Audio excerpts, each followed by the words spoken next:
partnerships. But I think within our country, we have the know-how, we have the capability. It's all about working together. And next week or in another 10 days, we're launching another expression of interest because we are creating a special network, national network for randomized clinical trials, where we are taking some centers of excellence, and yours would be one of the finest one to really participate in, as you have helped in the PLACID trial and have demonstrated in other randomized trials. So I think this is the way forward. We would be forming regional hubs which can work with different spokes within the region for randomized clinical trials. We'll be funding those centers, and that will be a full national network wherein there could be a full mapping of, say cardiology experts working together, or pulmonology experts working together, or virology experts working together, so that these randomized trials could very rapidly be deployed within the country and published immediately. So thank you so much for your attention and for all your comments. And I'm sure if you feel that we have to do some MOU with our ICMR institutes, that can be done very rapidly. It's not an issue at all. We would definitely love and cherish our relationship to work together with a hospital which is 100 years old and is celebrating its centenary. It is the center of excellence there. So I see no reason why ICMR should not be helping this in every which way. Thank you so much. Thank you, sir. Thank you so much, sir. Thank you, sir. Thank you. So we move on to the second talk of today by our Additional Municipal Commissioner, Mr. Suresh Kakani. Sir will be, can you share the CV, please? So he is an IAS officer, Additional Municipal Commissioner since 6th December. He has been the Vice Chairman and Managing Director of the Maharashtra Airport Development and Chairman and Managing Director of Mihan India Limited, Collector and District Magistrate Nanded, Chief Executive Officer Zilla Parishad Sholapur, Municipal Commissioner Meera Bhayandar Municipal Corporation, Joint Secretary Urban Development, Department of Mantralay, short-term assignment with the World Bank in Washington, D.C., Deputy Secretary Revenue in Mantralay. Sir has received a number of awards, some of them are recipient of the Swachh Bharat at the hands of Honorable Chief Minister of Maharashtra, recipient of the Best Collector Award at the hands of Honorable Chief Minister of Maharashtra, recipient of Digital India National Award at the hands of Honorable Ravi Shankar Prasad, Minister of Law and Justice and Electronics and Information Technology, recipient of Rotary World Peace Fellowship for PG Studies, recipient of Indian Council of Agricultural Research Fellowship for PG Studies, recipient Merit Scholarship for Graduate Studies. He's had a distinction in his MTech and was a recipient of the Rajiv Gandhi Administrative Excellence Award for the Best Office in Mumbai Metropolitan Region. For us, Sir has been the guide. He's had a number of publications, and that is why Sir is always very encouraging about research and publication. His thesis on neo-liberalization, land and violent conflict, a case study of special economic zones in India, paper on globalization and social conflict in India, paper on protection of human rights in India, effectiveness of National Human Rights Commission, paper on bomb blasts in Mumbai, why did the communal force not react, paper on Indo-Pakistan relationship, stamp duty rationalization, and article on drought mitigation measures in Maharashtra. With reference to the COVID-19 pandemic, ever since Sir took charge as the Additional Municipal Commissioner, we have had the good fortune of his excellent leadership. He has spearheaded the prevention and control of COVID-19 pandemic. All of us have experienced working with Sir. He works at the grassroots level, and he always guides us in the best practices. He did his capacity building in testing, and that is why we started with 1 lab at Kasturba Hospital to 23 labs by April 2020, and now we have 41 labs in Mumbai. And the initial part, I know, was very challenging, but however, we could circumvent it. He ensured that the turnaround time in the labs is just 24 hours. and by capping the testing price in the private sector, which has been reduced to 850. The testing of high and low risk contacts totally goes to Sir, because he was very, very particular about contact tracing and testing, promoted a lot of health education amongst the community. Just to name a few in the infrastructure development, you will hear Sir in his talk, by increasing bed capacity, ICU beds and ventilators, development of jumbo centers.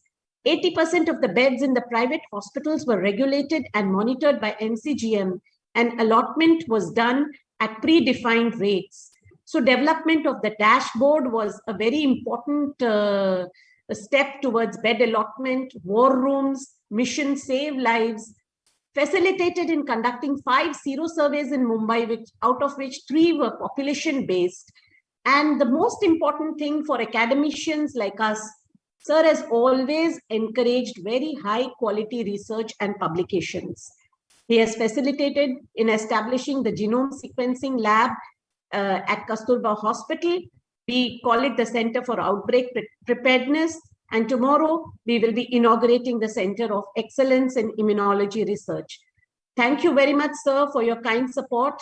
And I will just share your slides. Pravi, please give me an option to share the slides.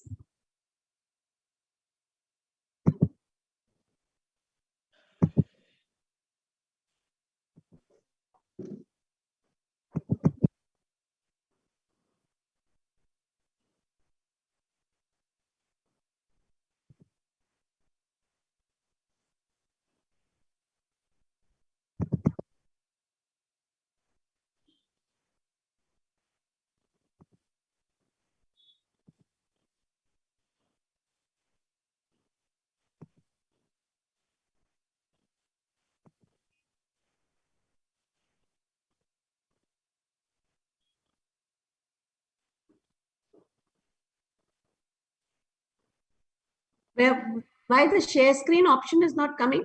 Shares, it's here. It's here. Yeah. Yes.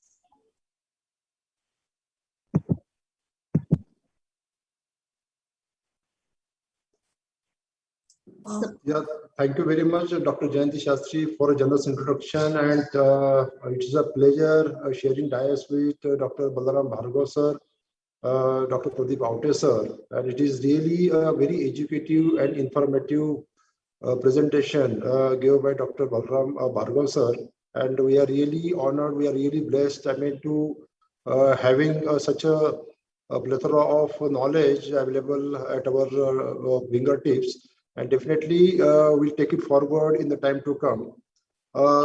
Today's topic given to me is how are we ready to face the challenge of third wave, because the third wave is knocking our doors anytime. I mean, our numbers may go up. So how are we ready? So I would like to share a few things with the honorable dais and the participants.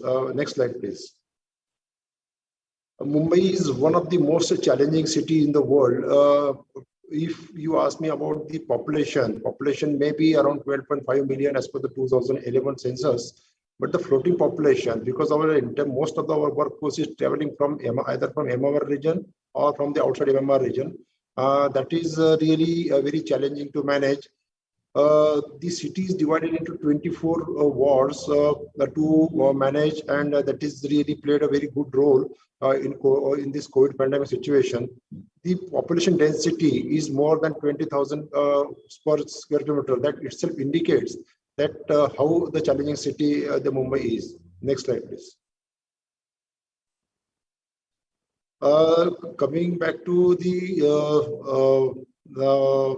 wave 1 and wave 2 of the COVID, the first wave, the first peak we got during the first wave is September 20, and the second in the month of April. But surprisingly for us, because of the consolidated, because of the joint efforts of all the stakeholders, all the medical fraternity and all the other line departments, the death rate is really coming down. Though the entire world or the other part of India is facing this challenge that the CFR was going up, but so far as Mumbai is concerned, it is constantly coming down, and it is around 2% during at the end of the second wave as well. Next slide, please. This will show the entire thing. The CFR was, because CFR is the 3.85% during the first wave, which hit us during the March and December, but it has gone down to 1.13% during second wave. Though the collective figures are around 2% or more than 2%, slightly more than 2%, but somehow we could contain the fatality rate during the second wave. The positivity rate, that is also a good sign. You can say that 12.11% at the end of first wave, but it is around 6% during the second wave. And right now it is around 1% because it is also coming down, though that our numbers are going up because number of tests are also going up. It is around 1%. Currently, though it has been mentioned that 35,000, but I mean, we have ramped up our capacity and we are testing around 45,000 a day. And we are committed to increase the testing further. Next slide, please. What really worked in Mumbai, that is a patient-centric approach, because the first wave, every person or every patient used to contact us, try to contact us for getting bed. They were after us for getting bed. But during at the end of the first wave or during the beginning of the second wave, we switch our orientation and we targeted the patient, because instead of patient chasing us, we are chasing the patient in a positive sense. That I mean, if the patient, how is the condition of the patient, a positive patient I'm talking about, how he is improving or deteriorating, what is the best facility to be shifted that patient to, and what should be the treatment protocol. So we focus the treatment and the entire protocol on the basis of the patient centric, in the sense the patient is not struggling, then he is coming to us because of our active intervention. Of course, the universal testing and universal 4T, you can say the testing, tracking, tracing, and treating. These 4T we have followed very religiously. Contact tracing, yes, it is around 1:1:15. Now we are trying to increase it to 1:20 because Delta virus may play a major role during the third wave. War rooms and a decentralized bed allotment, because this also played a very crucial role. By decentralizing the war rooms, we could provide beds to the needy patient in no time. Mission Save Lives, as I said, during the first wave, the death rate was around 10% and subsequently brought down to around 6%. But now, then we realized that some administrative issues and some medical issues may play some role in reducing the death rate. So we launched the Mission Save Lives in the month of June 2020.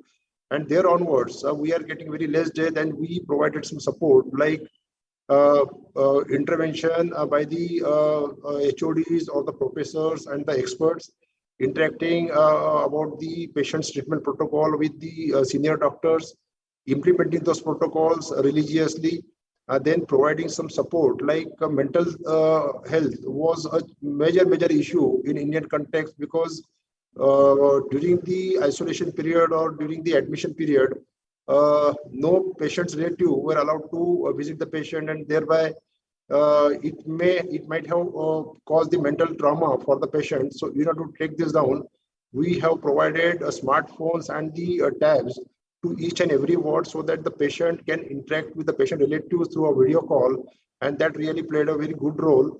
We also have focused on providing some basic support system near the bed of the oxygenated patient.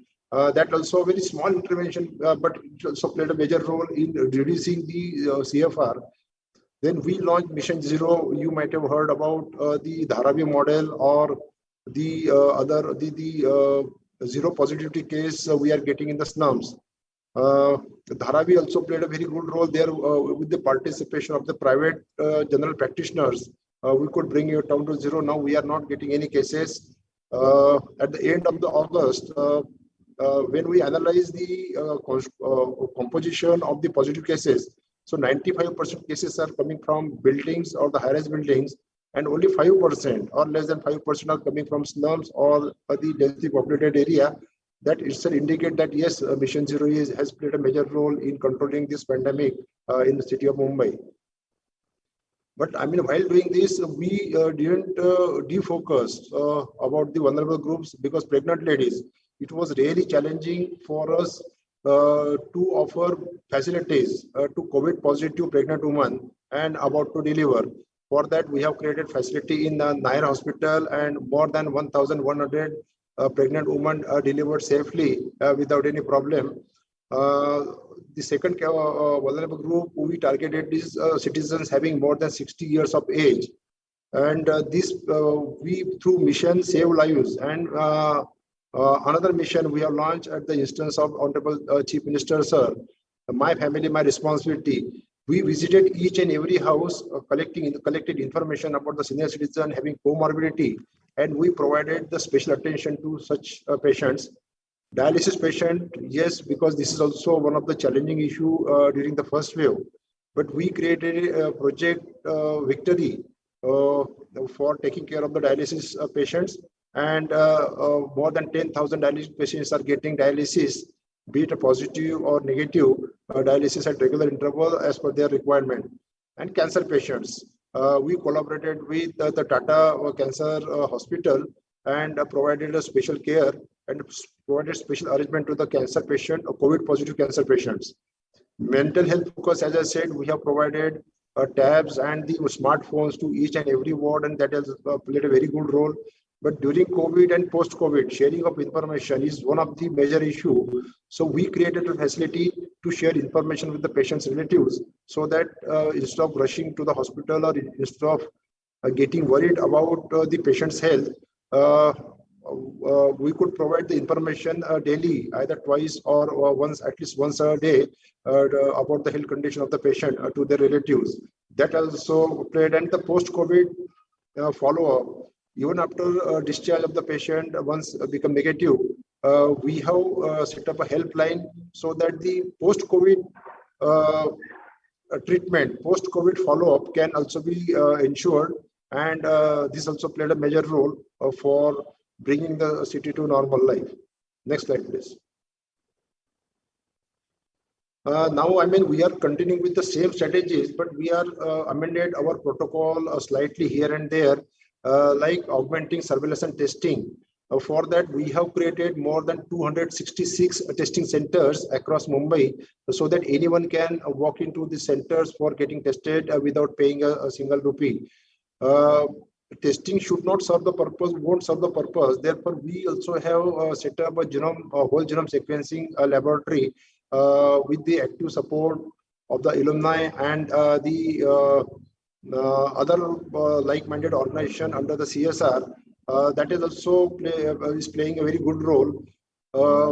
It was indicated to us that the pediatric task force or the children would be affected. Therefore, we have set up a pediatric task force to advise us about the treatment protocol, about the facilities to be provided at the various jumbo centers or various hospitals, so that the kids should not be affected.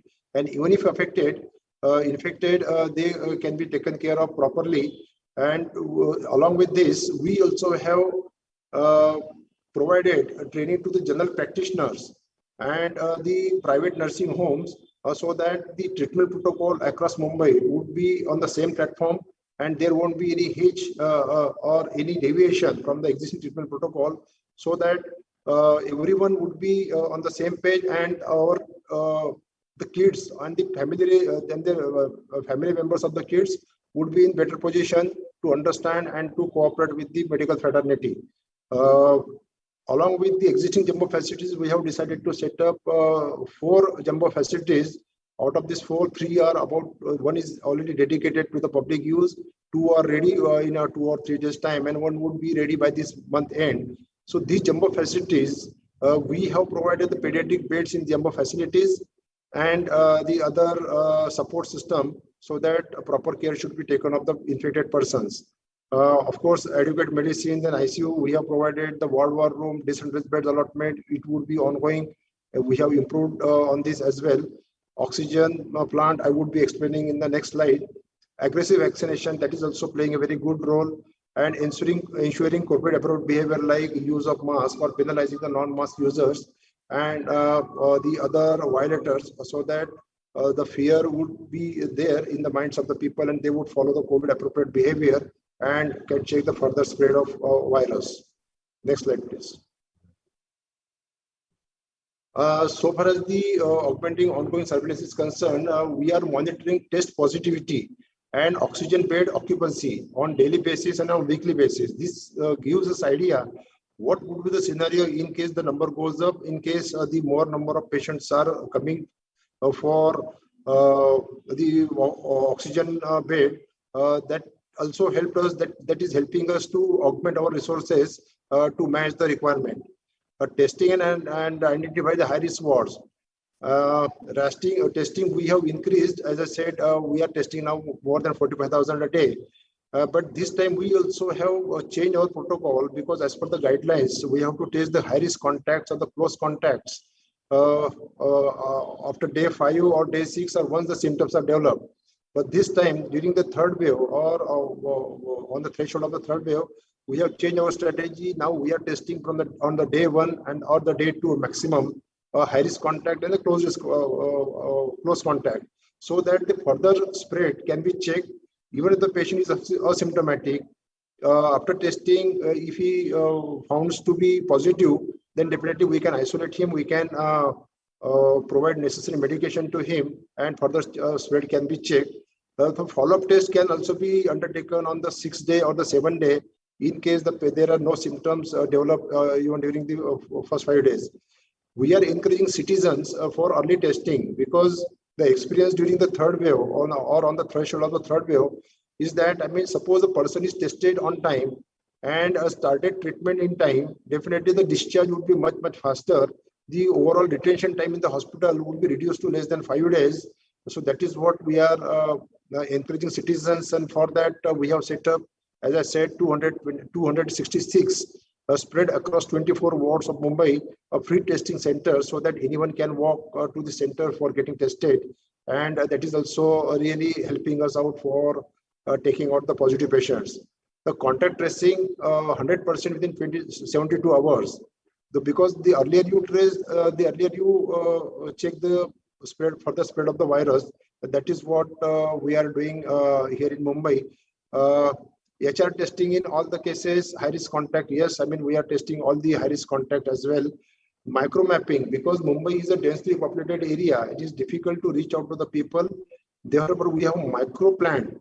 Prepare the micro plan of the entire city of Mumbai. Wherever we get the positive cases, it is easier for us to contain this area and to check the further spread and to regulate the movement of this movement of people coming out or going into this area.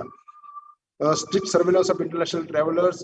Day before yesterday, I mean, we used to institute quarantine the suspected or almost all the international travelers, if they are not having the vaccinated, if they do not have the negative test report. That also really played very well so far as Mumbai is concerned. Whole genome sequencing, I mean, we have undertaken to study the variant behavior and breakthrough infection as well. Next slide, please. The genome sequencing lab and the Center of Excellence for Immunology, we have set up in the month of August, inaugurated by Honorable Chief Minister, sir. And the focus we have kept, it is not for the testing per se. It is, I mean, it would act as a guiding path for guiding principle for us. If we come across any variant, definitely we can switch to the another policy or the better policies. Initially, we used to send our samples to NIV Pune or other genome sequencing laboratories, and the flow of information or the results used to take around 1 month and more than a month. So instead of that, therefore, we have decided to set up a whole genome sequencing lab here in Mumbai, and it is really played very good role. We are also setting up an immunology research center at Nair Hospital, a center of excellence, you can say, at Nair Hospital. It would be inaugurated by tomorrow evening at the hands of Honorable CM, sir. We are undertaken the study of T cell functions and the host response and it would be useful. This laboratory and the Center of Excellence for Immunology would be useful for other diseases like dengue and H1N1 and other infectious diseases for that matter. Next slide, please. Because the third wave, as indicated to us by various forums, that the kids may be infected more in number during the third wave and the slum population. So therefore, in order to guide us locally, considering the local condition, the geographical limitations, we have set up a pediatric task force, and the renowned pediatricians are on board in that task force, and they are advising us how to take care of the kids in case they get infected. And we are using the facility or the services of this task force by providing the virtual training to the medical fraternity or the general practitioners who are involved in the child care or the nursing home or employed in the nursing homes. Multiple trainings we have undertaken. Almost 5 training we could do till this date, and we are also planning to have another round of training so that the treatment protocol and the other support system would be in place and there won't be any issue of any sort. We are also providing to ASHA workers and our community health volunteers so that there should not be any panic at any level. Next slide, please. Infrastructure has played a major role because the entire world was struggling with the bed availability. But in Mumbai, somehow we could manage the very good number of beds by setting up jumbo centers, and we are setting 4 new jumbo centers now. And our DCH and DCSC capacity would be around 30,000, and CCC1, CCC2 capacity would be around 70,000. So practically for COVID-related illnesses or COVID-related COVID-infected patients or probable patients, you can say, we have more than 1 lakh beds available with us at any point of time. The operation and management of the jumbo facility, we have tried another channel, you can say, by employing the private sector for managing the COVID positive patients and for extending the treatment to them. This has also played a very good role, and because of this, we could focus more on the non-COVID patient as well, because the footfall of the non-COVID patient was very high, and it was really challenging, as I said, the would-be mothers or the infants or the other patients, heart patients or dialysis seekers. All these things we could take care of proper care. We could take a proper care of these patients because of this policy intervention. As of now, we have the more than 1,500 beds dedicated for the kids and 227 pediatric ICU beds. We have a special COVID care centers in maternity homes for children and parents, and many other hospitals are also have reserved private hospitals, I mean to say, beds in the pediatric wards. Next slide, please. Ward war room, it has played a major role in bringing down the overall fear among the Mumbaikars, and it has got the various activities to be performed, because these ward rooms are equipped with medical practitioner 24/7 for advising the needy patient or would-be patient or the patient's relative. More than 30 lines, telephone lines have been fitted here so that someone should not get a busy tone or busy call during the day. We have provided 10 ambulances. Some of them are neck shift ambulances and some of them are the cardiac ambulances, so that if the patient requires shifting from his home to hospital, the ambulance should be readily available, and that too without paying a single rupee. Bed allotment, yes, I mean the 24 ward war rooms are also actually involved in the bed allotment to the needy patient. This is also acting as a vaccine guide and testing of the high-risk contact, other close contacts, or whosoever is symptomatic, though he is not a high-risk contact, other close contact. Next slide, please. And we are repeating this model. It is not that it is only meant for the COVID patient. We are using this model, these war rooms, for the other illnesses and other issues as well. So this war room would be operational 24/7 and around the year. Decentralized based bed management is really, as I said, has played a game changer role because the dashboard, though we have created dashboard, but deliberately we provided access to the limited officers only, because otherwise it is very difficult and challenging to offer bed. Suppose someone is approaching hospital for admitting the patient may not need the bed because being also asymptomatic patient or something like that. By providing limited access, only a unified command really worked very well, and we could allot the bed to the needy patient, and all other patients either assigned in the CCC2 where asymptomatic patients are required to be admitted. So this facility really worked very well by providing limited access to the citizens. Even our mayor has not access to this dashboard. That also really played very well.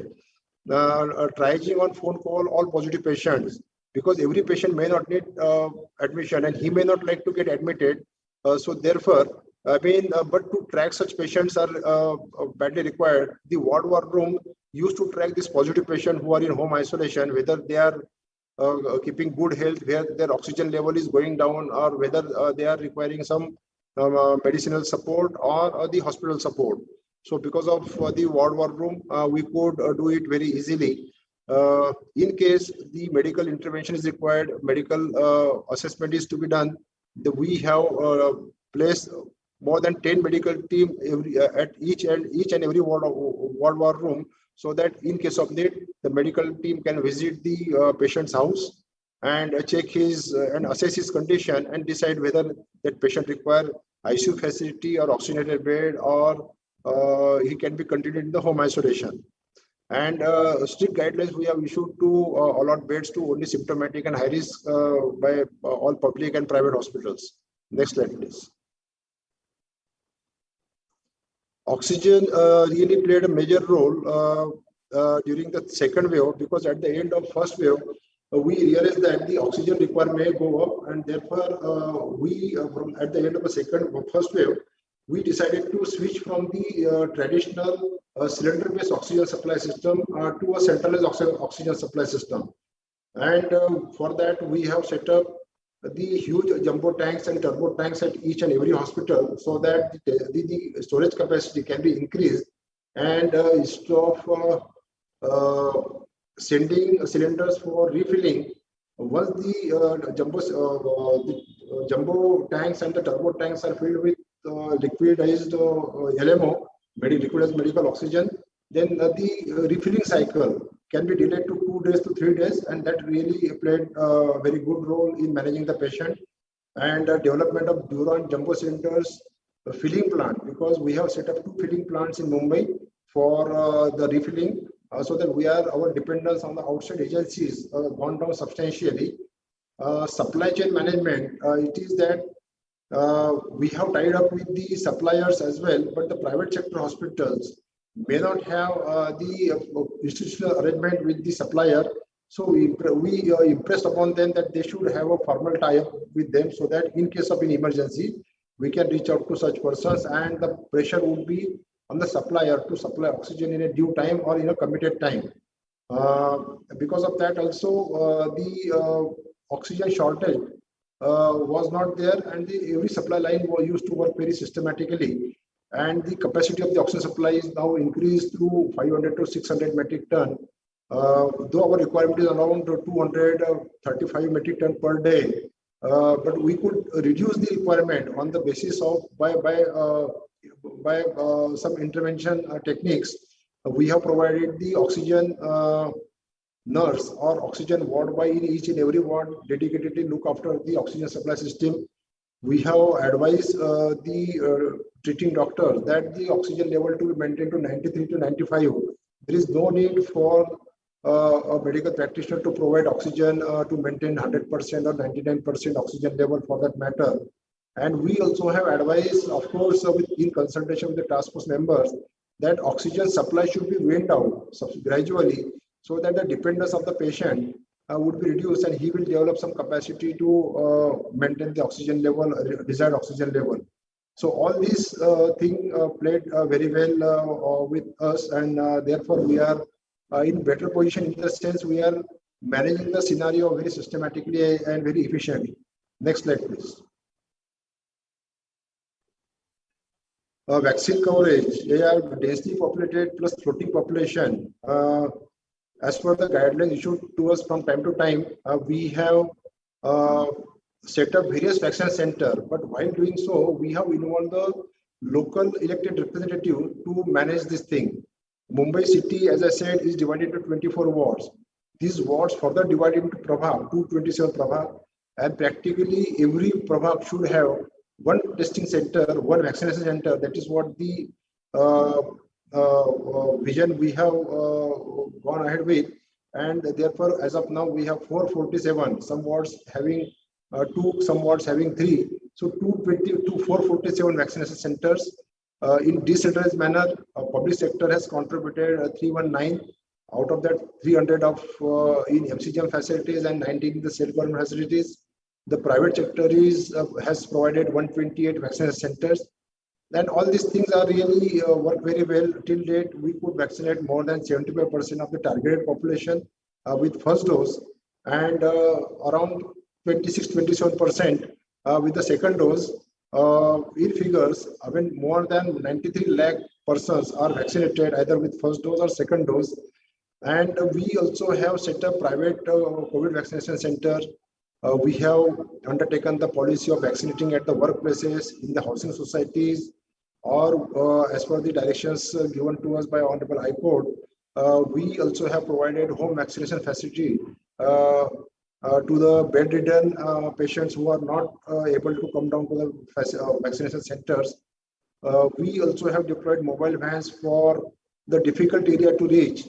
Suppose a tribal area like in Sanjay Gandhi National Park, a lot of tribal are residing, but they do not have access to vaccination centers. So instead of calling them to vaccination center, we have provided mobile vans to these areas or to the densely populated areas, so that the people can come out easily, get the vaccination done, and can become free after say 30 minutes or 40 minutes, as the case may be. Mumbai is a metropolitan city, therefore we also have provided quite a good number of drive-in facility for vaccination. The people came into car, they are not required to come out of the car. Sitting in the car, they can be vaccinated by our volunteers, by our ANMs, and after 30 minutes waiting, they can drive to their next destination. For bedridden, as I said, and physically disabled, we also have targeted the neglected section of society, the transgenders or the commercial sex workers. All these things we have targeted, we have covered them with vaccine. So this is also passed very good message among the society that yes, it is really a welfare state, it is really benevolent state, and we are trying to reach out to each and every section of the society. For marginalized population, that's transgenders and the sex workers, we have adequate number of facilities. Our built-in capacity is more than 2 lakh per day. We are getting short supply, getting 28,000 or 30,000 vaccine a day. But we are impressing, we are trying to impress upon the state government, the central government. If the more vaccines are provided, in no time we can vaccinate the entire population. And state government and central government also supporting our cause. And we are expecting more doses in the time to come. We have involved the public representatives, private physicians, NGOs, community. So vaccine hesitancy has gone down considerably, and practically all our centers are overcrowded, and we have to say no after a particular capacity reach. Once the capacity reached, we have to say no to them because of the time period is getting over, or because the vaccine stock getting over. Next slide, please. We are in touch with the citizens through various modes like social media, print media, electronic media, so that there should not be any fear. Simultaneously, they should also follow the COVID appropriate behavior. And we are easily accessible. Our system is easily accessible because of the decentralized mode of functioning. And the elected representative, we share each and every information with them. and they also use this information for disseminating it and for educating the larger audience. Next slide, please. Governance and leadership, as I said, we are following the unified command system, a single command, because municipal corporation has got the huge health infrastructure available, but integration was challenging. Therefore we decided to integrate the primary, secondary, and the tertiary healthcare, and all of them are now a health system per se, and they are unitedly following the guidelines issued by us. And the unified command system really played a trick, and therefore our messages, our treatment protocol are unified across all medical facilities owned by MCGM in Mumbai. So we have empowered ward officials, but when we are asking them to do something, it is necessary for us to delegate certain powers, like administrative powers, economic powers, financial powers, and other freedom, so that they can come out with the area-specific guidelines, area-specific policies, and they can implement without fear and without favor. And the policies are really working very effectively. There is an effective coordination with the stakeholders. We are implementing legislative measures, because private hospitals, we have reserved around 80% bed for the COVID patients, and we also have issued about the charges to be levied or charges to be recovered from the patients. So, but I mean, the monitoring this thing was really crucial. So we have deployed at least 2 municipal auditors to each and every private hospital to check whether the timely updation is there on the dashboard, to check whether the bills are being raised as per the government notification, and whether the symptomatic patients are admitted or asymptomatic patients are admitted and occupying bed, which is a precious commodity. Along with this, we also have recorded close to 70 crore rupees by imposing penalty on 35 lakh people for not using mask. That has also played a good role for developing, because though we are not interested in collecting money, but this act as a use of the importance of the use of mask when someone is going out, or importance of use of hand sanitizer for that matter. If you ask me about the use of hand sanitizer, definitely as compared to 2019, the gastroenteritis cases and the hepatitis A and hepatitis E cases has gone down by 83% as compared to the last 2019. That means if we impress upon them that yes, hand sanitizer, wash your hands before, no need to touch your mouth, and before you eat, you should wash your hand. So this takes care of the cleanliness, and thereby helped us reducing the gastrointestinal cases and hepatitis A and E cases. So all these factors are working collectively, and therefore, though we are in better position, but we are ready for the worst case scenario. Our beds, our medicine supply, our ventilators, ICU facilities, medical doctors, paramedic staff, support system, everything is in place. We hope that we are not required to use these facilities, but in case of worst case, definitely the facilities are available, and therefore that is also boosting the overall confidence in MCGM and overall confidence in the public health system. Because when we compete with the private hospitals or a private health system, definitely the receiving end, so far the criticism is concerned, the public health system is badly criticized. Though we are providing free of cost treatment, we are providing the best possible assessment. But this time, because of the COVID, now the scenario is changed. There, the faith is more in the public system than the private sector, and that is, I believe, it is a major outcome of the COVID. And we are also committed to take it forward. Today, COVID is there. Tomorrow, something else may be there. So we are also gearing up and getting ready with the other challenges in the health sector as well. So thank you very much for giving me this opportunity and to make a case of Mumbai. Thank you very much. Thank you very much, sir, for sharing your vast experience in prevention and control. We know how challenging times have been in Mumbai, and sir actually has never, I have not seen sir angry. So without fretting, without any, with a very calm demeanor, sir, we have been guided by you. Definitely, we are not out of the woods. We do have issues of the variants looming large on us.